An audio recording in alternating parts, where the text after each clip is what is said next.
ọnyanwa etinyegokwa akwụkwọ nri kịta ka a ga-ebutuzi igbo anyị abịa.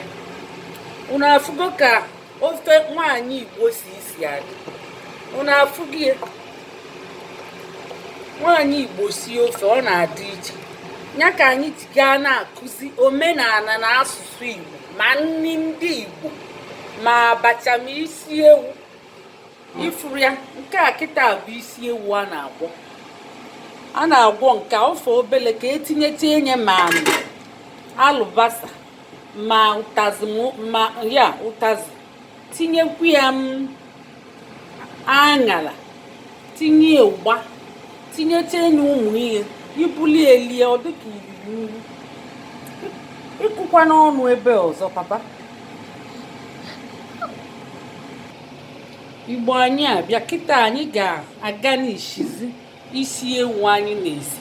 Taa bụ 5th of April 2021 birthday Okenwa ya na nke Ebubechukwu maka nnukwu oke ụbọchị ya ka anyị ji achọ ya mma ka e wee gosi na taa bụ nnukwu oke ụbọchị nyere ụmụaka na-abụ ya abụọ dịrị ofele aga n'ishizi enye wit ụtazị na ụzịza o wee dị kpọkpọ.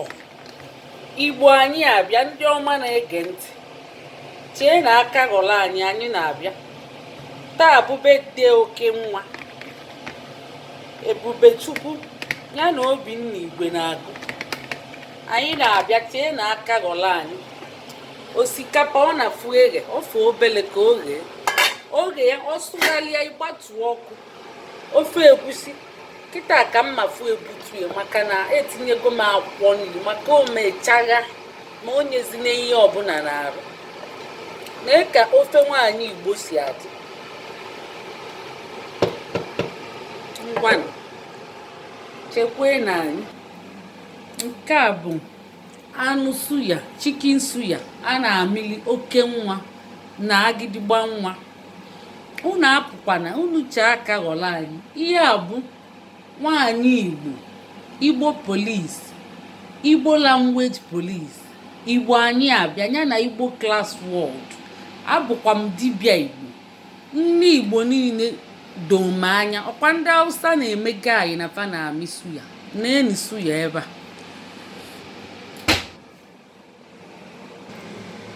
Igbo anyị abịa kịta akwọchago m karọt ifuru ya kwụọ ya na ihe njikwa ya.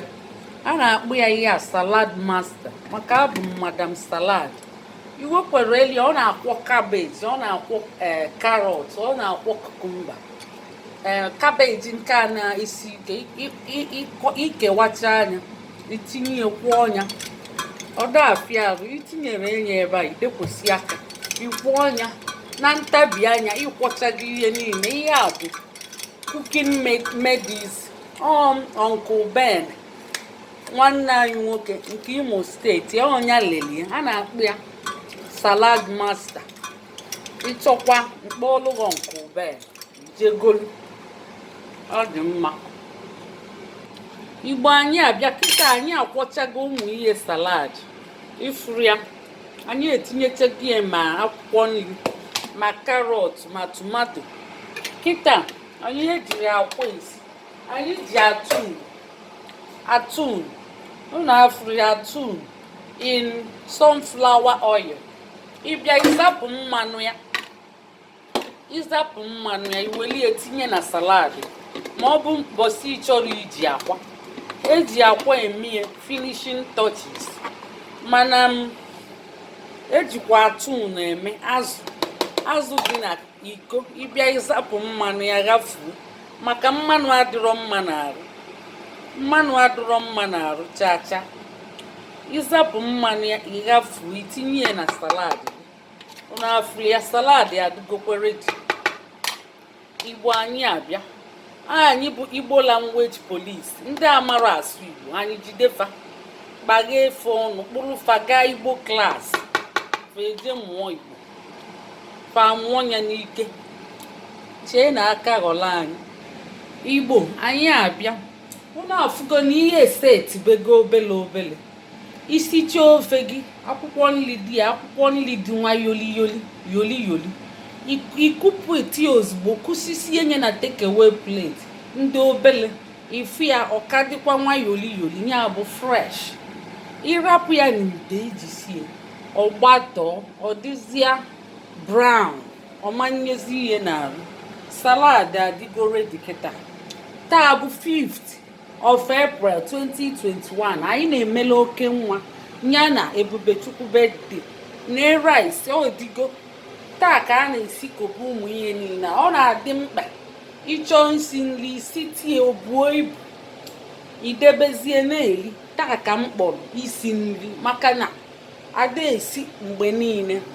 Nke a bụ isi ewu ngwọrọfa agwọchago m garnish enye wit ụtazị na alụbasa na mkpụrụ aṅara na ụgba fanchabal n'ime isi ewu a. Ofe obele ka eghekwe nke ojoko na mmanụ ejiga eri ọ na-afụ azụ. Ofe obele ka etinye echeli ọdị ọkụ. Chee na aka ghọrọ anyị na-abịa. Kedu anụ a na-amị? A na-amịkwali ya masu ya. Ifuru ya ọ na-afụ agbọ. Ngwa chee na aka ghọrọ anyị. Igbo anyị abịa. Kịta anyị na-agụpụtazi dodo. Nke a bụ ihe ikpeazụ anyị na-esi na mbọsị taa. Anyị sichezie enyi anyị bido mmemme.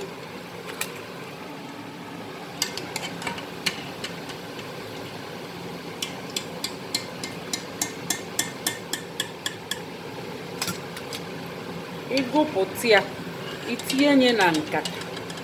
Ihe bụ ụzọ tinye kichin tishu n'anụ ya. Ọ mịchakwalụ mmanụ niile.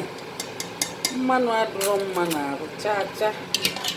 A na-etinye ya obele na-arụ in little quantity na-arụ mmadụ. Ọmagara na-afụ gị edodo eghegokwa n'ugwu. Ya bụ fancha adịgo set. Fancha jollof rice, oyo rice. Nke a bụ salad ejiga atụ ya. Ofe egusi. Nke a bụ gịnị? Isi ewu. Nke a bụ gịnị? Chicken suya.